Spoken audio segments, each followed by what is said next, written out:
Welcome to Life Transformation Radio.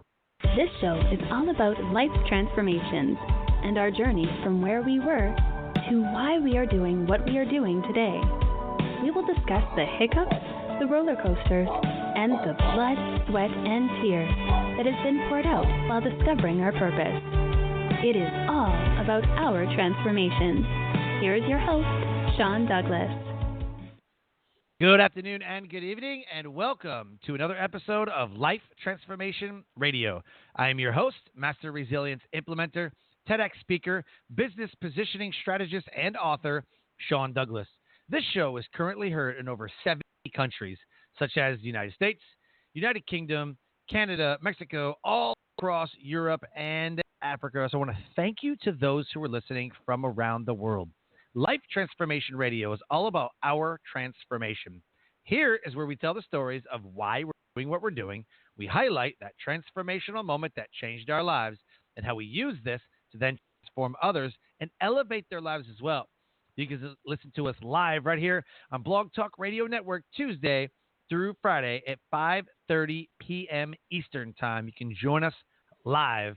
Join our Facebook community, Life Transformation Radio community, right on Facebook, and interact with the guests that I bring on the show. I want you to subscribe wherever you're comfortable listening to podcasts, and we are available on Apple Podcasts, Stitcher, Spreaker, TuneIn, Player FM, Radio Public, Overcast, CastBox, the Himalaya app, and the Google Play Music app. Wherever you are comfortable listening to podcasts, please subscribe and never miss an episode.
And we're back.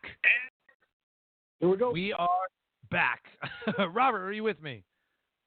I'm with you. Glad to be back. That was super crazy. Lost internet for a second, but hey, that's what happens when you're dealing with technology.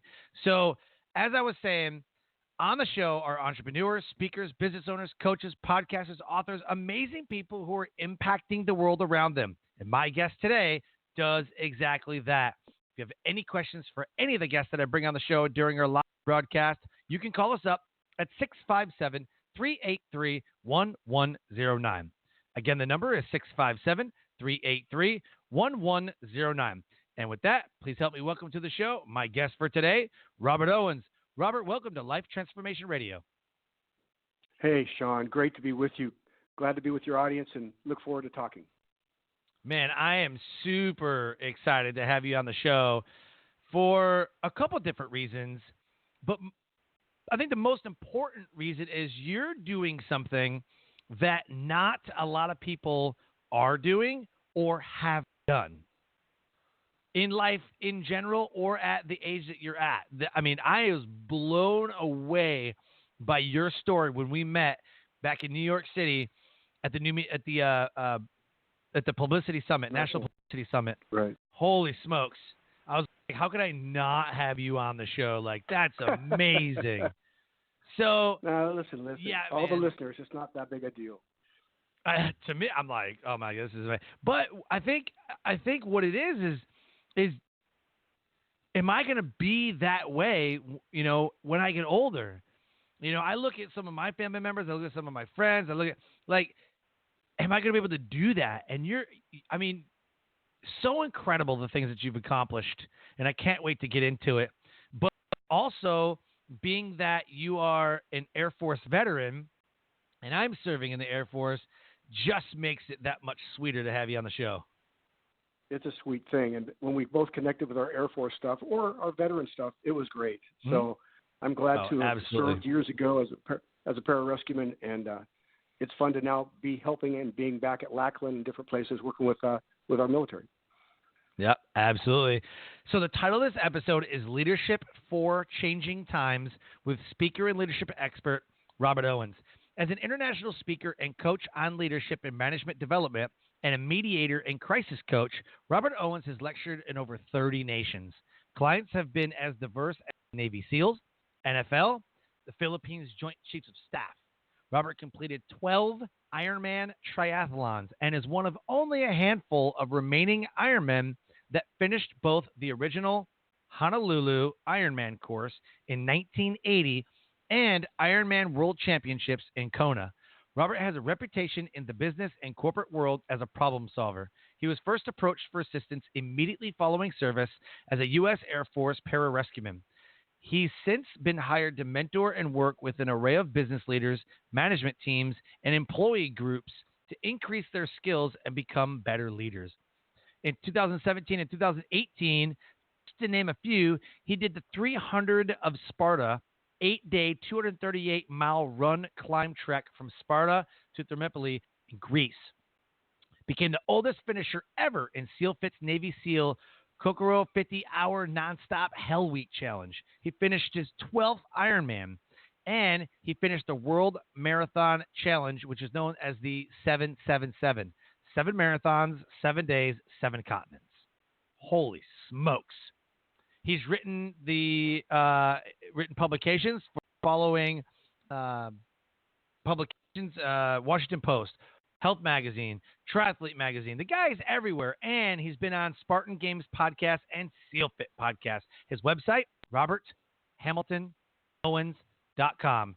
Go to Facebook, go to LinkedIn. The links are right there in the show notes. Connect with him. He is absolutely mesmerizing and inspiring in what he's doing. So after reading all that, man, I got to know, what is your why? Why do the Ironmans? Why do you do what you do? My why is that I want to see at my age, which is 67, if I'm still able to get older and stronger at the same time as a senior. And many times seniors get written off as your day's over, move over. However, I think that the 65 today is the 45 of 20, 30 years ago. And I think that we're still in the game. And as much as I'm willing to clap for all the young guys, I want to say, hey, we're still in the game. Don't be so quickly to push us over. But the other thing is, my why, it comes back, and you're going to say, when did I have my why moment? When I was in high school, I was an average everything. I was on a swimming team, water polo team, where we had all Americans, Olympians. My coach was an Olympic coach, and I was an average guy. And my coach said to me, my water polo coach, who ended up being the U.S. Olympic coach, John Urbanchek, who's in the Olympic Hall of Fame, he said to me, "Hey, Robert, you're not as smart as these guys, but you can outwork them. Outwork talent. You can outwork talent." And so at 15 and a half, the lifeguard department at San Clemente only hired 16 and above. And I was a sophomore in high school at 15 and a half. I was too young to be a lifeguard. And I said, I'd like to try out anyway just to see how I'll do in the next year. So I said to my coach, I'm going to try to outwork these better UCI, UCLA, USC, San Diego State swimmers, because I was a surf guy, ocean guy, and they were pool swimmers. And I thought, if I study the course, like my coach said, study, be smart, work on a strategy, research. If you'll do that, let's see how you do. And so the morning of the lifeguard tryouts, I'm 5'9", maybe 150 pounds. I'm a small guy. I won't shave for another 4 years. I go down there after studying and working out this whole thing, and I race against the collegiate guys and other high school guys for 10 open spots to get a lifeguard tryout at the beach at San Clemente down in Southern California. And that morning I got 2 firsts and a third out of 3 events. 2 firsts and a third. And they said to me, how in the world did you smoke all those other much better swimmers than you? And I said, my coach told me to outwork and outsmart talent. And so from that point on, I knew that I may not be the smartest guy in the world or the handsomest guy in the world or the buffest guy in the world, but if I'll study and if I'll research and if I strategize, I can be more than I think I can be. And so when I went into pararescue, it was the same thing. We had lifeguards who were reservists, pararescuers. Guys, and so I said, what do you think? And they said, Owens, you ought to be a pararescue guy. And I thought, well, how do I do that? I'm average again. And they said, we'll only graduate 10 to 15 guys out of 150. But if you'll work out and focus and get your why squared away, your why being, are you willing to have a why that says I would rather work out and say goodbye to all my friends and say goodbye to partying and say goodbye to chicks and say goodbye to everything to focus on this one thing, and that is I'm scared to death of not making it. And I said goodbye to my social world, everything, and I focused and I studied. And so that when I went into the Air Force to be a pararescueman, not only did I make the cut, but I was in the class of 7 that graduated, and they made me team leader. And they said to me, what's the deal with you? And I said, because I wouldn't talk, and I was always quiet and all this stuff. And I said, hey, I'm just trying to keep my head down and stay in the game. Don't want to foul out. And they go, you have more potential in you than you have any idea. And I said, I do. And they said, you do. You've got a ton of potential. And at that point, I graduated from high school with a 2.0. And I thought I was stupid. A lot of things. When you're raised by a Mensa, my dad was Phi Beta Kappa, Stanford undergrad and grad, never got a B in his life. And when you're raised in a really smart home, I'm an adopted kid. I got plugged into this really smart home. I just caved. I didn't think I was very smart. And so in the Air Force, they said, you're smart and you're gifted and you're sitting on your talent. And you need to let people bring it out. So my why today is I work with young people, and I do what Mark Devine teaches, or we all talk about, which is the 20X principle, meaning that there's 20 times more potential in us, all of you 25 to 35, 40-year-olds out there listening to me, there is 20 times more potential in you than you've ever allowed someone to pull out of you. And my mission is to let you know that you can do more than you think, you can be more than you think, that there's more, but you've got to put yourself in a place of uncomfortability because everything you dream for is outside your comfort zone. And most people would rather have an old enemy than a new friend because they know the lay of the land. But everything that you dream about and everything that you want is outside the realm of where you're living today. And if you'll get a mentor, if you'll get a coach and say to them, will you bring my talent out of me? and they'll say it'll be painful. It'll be relationally painful, emotionally painful, socially painful, financially painful. If you want me to bring this talent out of you, we're going to take you places that you don't know that you really want to go. But if you do, you'll see that there's another person in you. And so, like I got on these two boys' cases. They were two nice guys. They were just being normal. And I said to them, what are you doing driving pickup trucks and doing heating and air conditioning? And they would get off our case, man. We're nice guys. We're not running around getting laid. We're not drunk. We're not in jail. We're normal guys. We're good guys. What's the problem? Get off our case. I said, no, you're smart and you're too lazy to use your brain. And they looked at me like, what are you talking about? And today, both those guys are doctors. And they said to me, nobody's ever spoken to me like that. And I said, well, nobody ever spoke to me like that either until they spoke to me like that. And it so impacted my life that I see kids now, anybody I call a kid, 50 and below, they can do things, but they sit on their talent and they don't want to pay the price to hire a coach or find a coach or a mentor. And if you're over 50, then my experiment is that 20X principle still inside over 50-year-old? Meaning, is there still 20 times more potential in me and in us? We're not getting ready to retire. It's still there. And so I wanted to do that experiment, which was I want to go do that Navy SEAL Hell Week that no one's ever done at my age, who they all told me I was too old to do it. And I said, I have it in my heart from when I was in my 20s.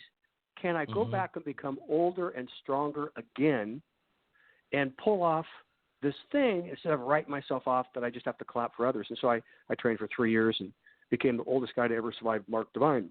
And he shook his head and said, wow, dude.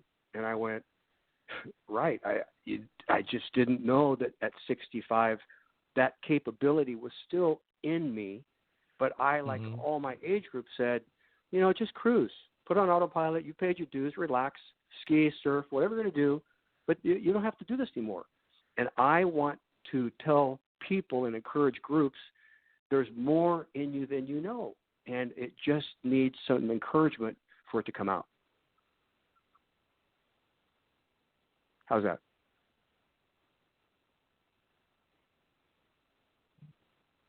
I think we lost connection.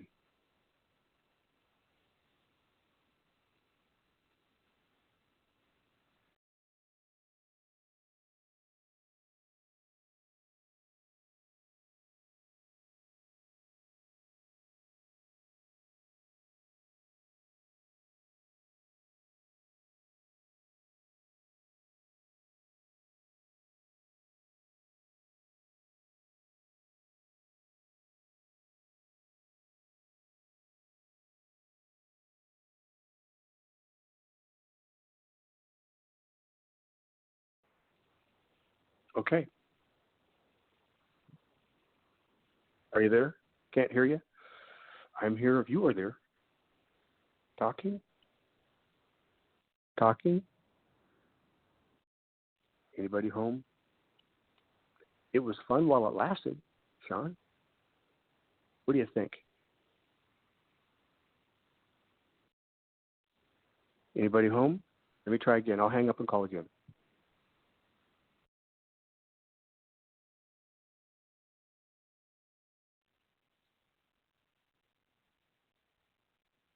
All right, and we're back. Sorry about that, folks. Internet's getting a little crazy today.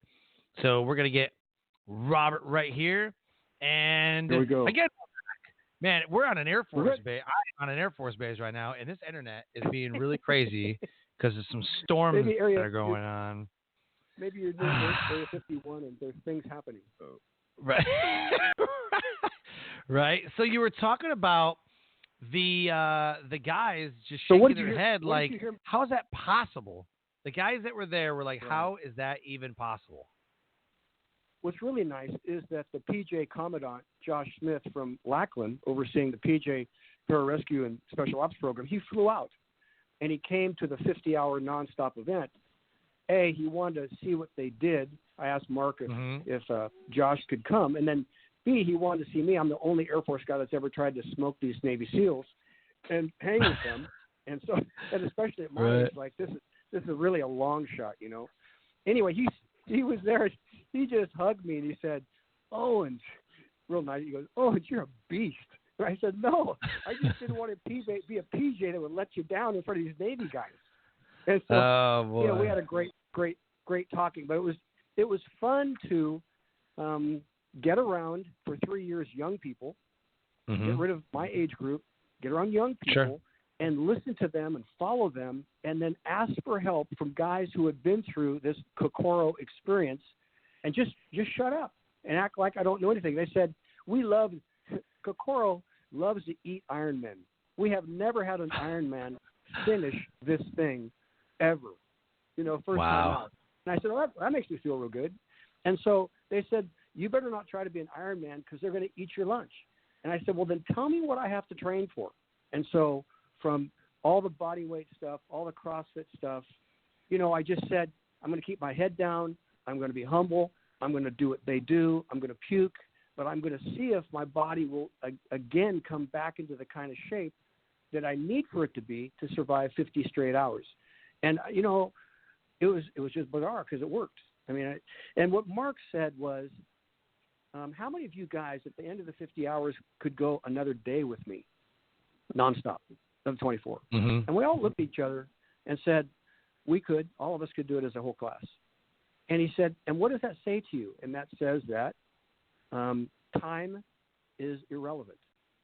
Meaning, once you're miserable in the first hour, it's the same miserableness us in 20 hours and 30 hours and 40 hours and 50 hours. You just have to learn to have mental toughness, to do micro goals and positive self-talk, get your breathing down and stay in the game and don't panic.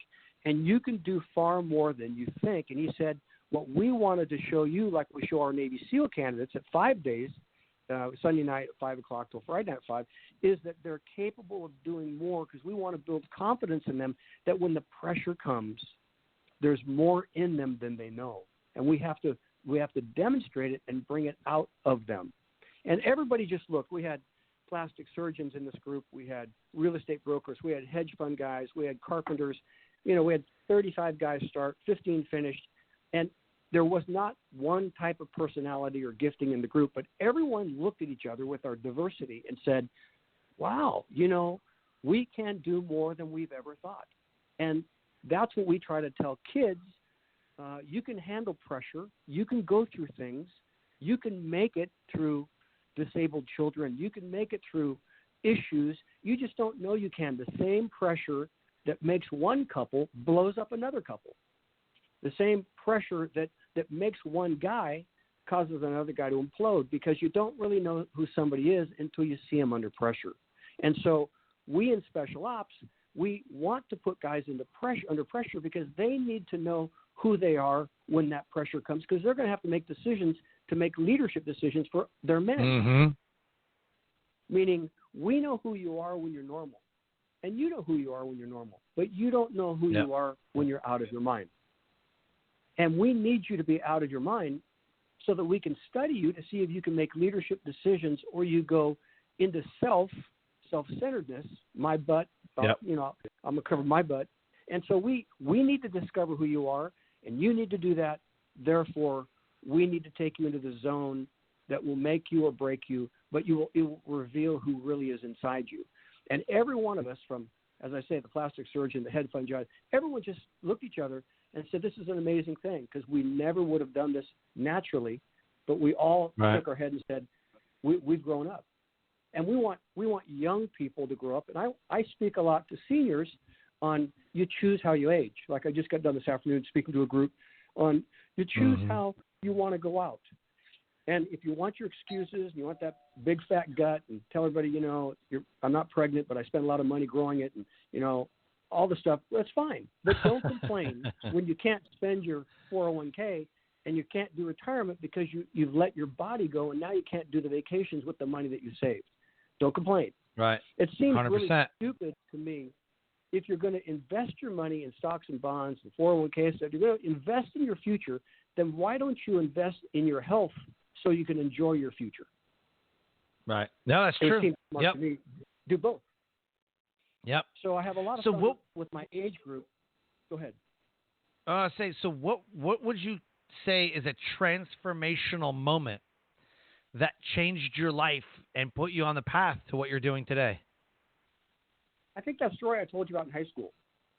When everyone said it was impossible, don't even show up. And that laid a foundation stone.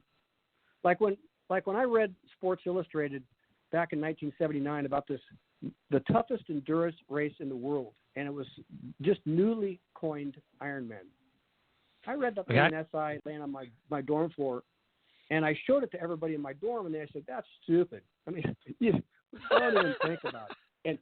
And you know, that's when we were still drinking beers, and guys were showing up in costumes, and it wasn't even much of it was a dare where you bring your A game, best man win kind of thing. My year, Sports Illustrated wrote the article, and then Wide World of Sports came and did it. And when I saw that, again, because of high school, because of pararescue, when I saw that, I said, I can do that. I can train for that. I can figure that thing out. And everybody I went to, group speak, don't even do it, Owens, you're stupid. I said, okay. So I went and trained the way I thought I could train. And when I finished year number 3, when there was only 100 of us, and there's only 2 of us left in the world today that did Honolulu and Kona, when I pulled that off, and then the newspaper came along and the TV stuff, how did you do that? I said, first of all, you got to get away from groupthink. If you listen to mediocre people, you'll be mediocre. Mediocre and average hangs with mediocre and average, but overcoming people don't hang with mediocre and average people. They think differently. 100%. And I got to get away from normal people to be with big thinking people. And so I told the newspaper back in 1980, you know, all you guys live in this little box of you can and can't do, but that's not what you should do. You should say, what would be? What if, like David Goggins would say, what if? And that's what I want to do. I want to live in a what-if world, not it makes sense not even to try. Wow. Make sense? Oh, absolutely. I love that we got to get rid of the group think because, you know, low hangs out with low and, you know, high hangs out with high. I guess, you know, I'm fascinated by how many times it comes back to Jim Rohn saying you are the average of the 5 people that you hang around. I go further. I say this. I will show you your future. You show me your friends. You show me your checkbook. And you show me where you spend your free time. And I'll tell you where you'll be in 5 years. Because losers hang with losers. And winners hang with winners. And excuse-minded people hang with excuse-minded people. And average people hang with average people. And so you show me your friends, your groupthink. You show me what's valuable to you, which is where you spend your money. And you show me where you spend your time and stuff, and I'll show you because I'm not a rocket scientist. Monkeys, you know, are together, and birds of a feather flock together, and it's not hard. So if you want to be in jail with your jail friends, you know, or if you want to be with drinkers, be with drinkers. If you want to be with liars, hang with liars. You know, alcoholics love drinkers. So you just have to do that, and Jim Rohn is correct. But I just take it a little bit further because your money shows what's valuable to you, and your friends and your time. So it's not hard. I do that with my 5 children. You know, I'd say every time you bring a friend home, I'm going to be looking at them because they represent you. So I'm just going to watch you. Show me your friends. Show me who you're hanging with. Right. Yep, absolutely. I used to hang out with low-level people, and I lived a low-level life. I used to hang out with mediocre people, and I lived a mediocre life. And that's just what happens.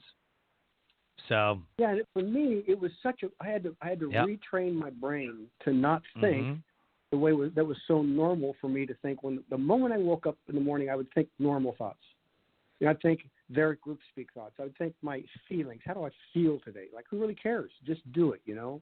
And I had to work on mental transformation, and that was really a challenge, which meant that I had to work on emotional transformation, meaning. I really don't care how I feel. I have to do what I have to do, whether it's put money in the bank or I got to get up and go to work or whatever. I have to say my feelings do not matter. I'm not an emotion-based person. I'm a conviction-based, principle-based person. And if you do what's right, you'll feel good. If you wait to feel it, you may never do it. So it just takes work on my part to grow as a person. And I work with corporate people or business folks or whoever. I say, are you willing to put in the pain time to change the way your excuses always come out? And they look at Perfect. me like I'm from another planet. And I say, I know you guys. I am one of you guys. I like you guys. I got problems just like you. I got issues. But my excuses don't cut it for me because I know too much. Yeah. Wow. What are you thinking? So using your transformational moment and your why, how are you now elevating the world around you? It's a great question. I have a mission, and my mission is my business plan. My business plan is from 60 to 90. When most folks have a business plan that's winding down at 60, I have a new business plan from 60 to 90.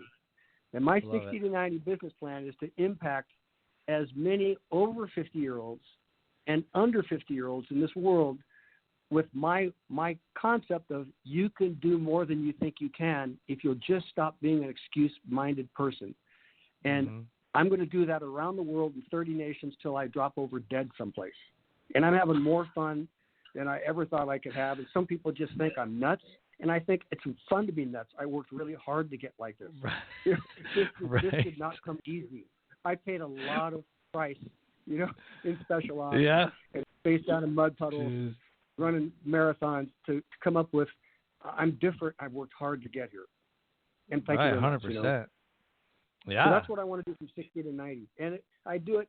I have so much fun in high schools or colleges or sports teams or, like right now I'm being a senior mentor in pararescue and special ops training. And they bring me down to Lackland Air Force Base and they say, Mr. Owens, will you please live with the kids? And there's 165 beds in the bay. And I go live in a bed with those guys who fart all night and laugh and joke and stuff. And I'm the old guy. And they go, Mr. Owens, can we talk? And then they pull me off one by one. They want to talk. And they want to talk about their issues, their father, their mother, their family, their fears. And I just get to father and be a good old guy to these young kids because they're such great kids. And they just need someone to help process with them on their stuff. And I love to do that. I mean, I should pay them to do that because I have so much fun working with these guys. That's so cool. And now they all call me and they email me, from all these different places around the world. Hey, Mr. Owens. I say, hey, you've really done well since I saw you last. Or how'd that go? Or did you ever get those underwaters down? Or, how's that position, assistant position? Used to be it's just fun. I feel like a grandfather that's having a great time. Oh, that's amazing. So does that fuel you to do all of the Ironmans and all the other things that you've done? Is that where do you? I'm trying to understand. I've got grandparents, and you're running Ironmans. I'm in the military. I do, the workouts and the different things, and I've ran some, some 5Ks and 10K. I've done this stuff, but I'm half your age, and you'd probably crush me in like an Ironman. It's funny, Joe DeSena from the Spartan Games, the founder of Spartan Games, he looked at me and he goes, Owens, what's with you? He says, you do stuff that most young people wouldn't even attempt to do. And I go, Joe, they aren't having as much fun as I am. If they were having as much fun, and my real point is, how can I speak to young people if I'm not being a role model? And I say to them, if I can do what I can do at my age, and I'm only an average guy, I'm not some stud, I'm not some super champion guy. If I can do at my age what I can do, then why can't you at your age suck it up and find a way to deal and let's grow? And they look at me and they say, okay, how do I do that? And I just talk to them. And so I want to stay in the game. I want to be my own experiment. I want to be relevant and do my own experiment and see how I can go. And then I have some goals. I have some 70-year-old goals and some 80-year-old goals, not because I don't want to retire. I just don't want to be like all those other retirees that don't have purpose. I have purpose. Yes. Jerry West the other day on Colin Cowherd's program said, I am the most fortunate man in the world because every morning at 80 years old, I get up and I have purpose when my generation doesn't have purpose. I get to make winning basketball teams, like the Warriors. I get to shape young basketball players. And every day when I get out of bed at 80, I'm thrilled because I'm still contributing and in the game. I had lunch 2 weeks ago with John Urbanchek, that U.S. Olympic swim coach that used to be my high school coach. And I said, John, you're 83. are you going to retire? He said, retire? Are you kidding me? I'm having more fun than I've ever had in my life. I travel around the world as a representative for USA Swimming. I'm the mediator for USA Swimming go to Tokyo in the Olympics. Why would I retire when I'm having so much fun? And the sad part is that so many people at 30 or 40 and 50, they don't have a purpose. They haven't found their why yet. They haven't found that thing that rocks their world, and they say, I would do this for free. Matter of fact, I cry thinking about doing things. I'm so excited. And when someone, like with Rick Warren's book, Purpose Driven Life, when you find your purpose, find your gifting, find your gift mix, then life, if you can get in that lane, then life can get really exciting. And I don't go to work ever. I just have fun. I'm doing my thing. I'm encouraging people. I'm training folks. I'm encouraging people. I'm seeing people change. And I just get so happy to just be doing that. And I get to do that the rest of my life, whether I'm called a retiree or not. So that's why I do it. I don't feel like it's a big deal. When I go work out, like today, I just got off a run. I didn't go run to run. I went to work. I went because I'm investing in my brand. And my brand is I'm going to stay in the game. No one made me go run today. I said I got to invest in my future. And so I'm going to invest. And after that, I'll go do something nice, That makes sense? Oh, absolutely. Absolutely. And I don't like running at all, but it's one of those things that you got to do, but I'm like, because every time I'm like, I got to go do PT, and I'm like, I hate running. Like, I don't mind doing some weights or, playing football or, baseball or whatever. It doesn't matter. It's just something about running. I don't understand it, and I feel amazing afterwards. I don't like running either. Yeah. I don't like it either. I never have. But you do it because you're investing. Yeah, because it isn't whether I like to eat this or I like to run this. I do it because it's part of the game plan, and I always feel better afterwards. I mean, when the guy said to me, hey, Owens, you think you're hot? Why don't you do 7 marathons in 7 days on 7 continents? And I laughed, and I said, I make running look like a workout. I'm not a runner. I'm a Sunday jogger. I only do marathons when I have to. I do marathons because they're stuck in an Ironman. Outside of it, I don't want to do marathons. I don't like to run. And this guy said, I dare you, Owens, to run 7 marathons in 7 days. And I said, I would rip up the continent. And so he said, will you train for that? I said, and he said, you have 6 weeks.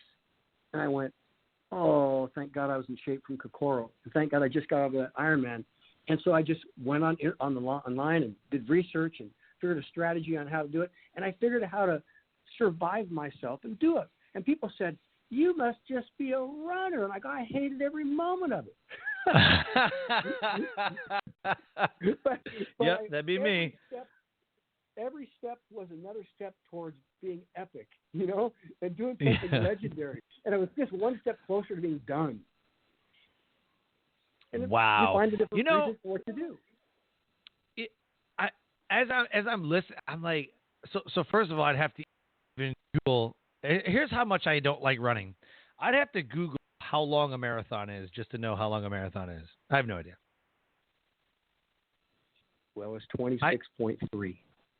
26.3 miles. You have to run 26 miles a day for 7 days. Some people really like it. Can you imagine? Yeah. Can you imagine that? Some people really like it. Oh, gosh. I run like 3 to 5 miles, and I'm like, oh, I'm so done. I don't want to do this anymore. Have you ever done the here's just something that you would get a kick out of. Have you ever done the Death March? Have you done that one? I haven't.